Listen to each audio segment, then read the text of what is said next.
Practicing our culture and or being on the land is so healing. It helps to strengthen and maintain a very long-standing relationship between human beings and the natural world. It helps to reconnect us in very deep ways.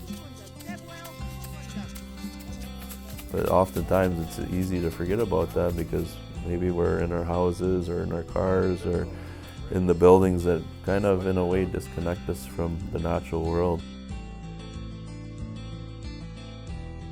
When we're in a lodge like this, bringing it back to the simple ways of life, the old ways of life.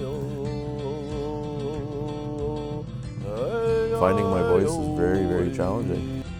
Finding that acceptance, and it was really hard to find safe places where I could openly and honestly share or speak.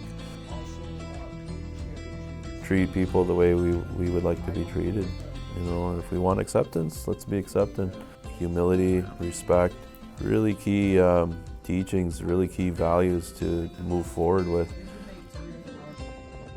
It's okay to be angry, it's okay to be hurt and afraid and feeling lonely. It's okay to be there.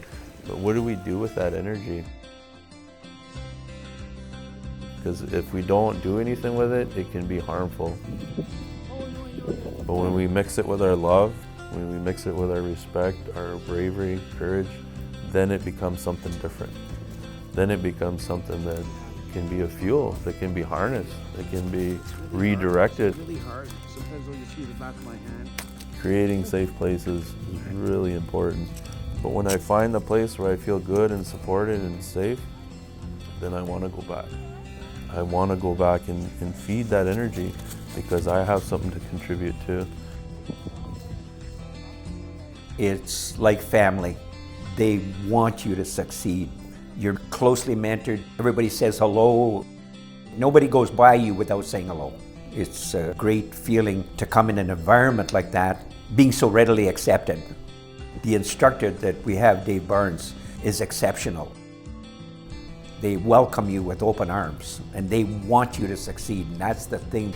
So that means a lot, to walk into a place, have people welcoming you.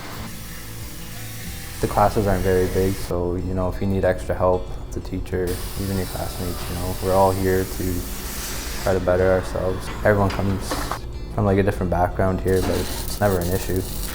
There's a modsman, the good life, someone brought in for like different teachings. We go out into the lodge and sit around the fire, and it's like a big sharing kind of circle, and we learn different things from our culture. My welding teacher, he was a boiler maker. He was in the trade that he's teaching, and a program coordinator. He's been an electrician with Hydro for 12 years. Just having people who worked in those trades. I'd like to earn my red seal, maybe my master's, and become the community's electrician.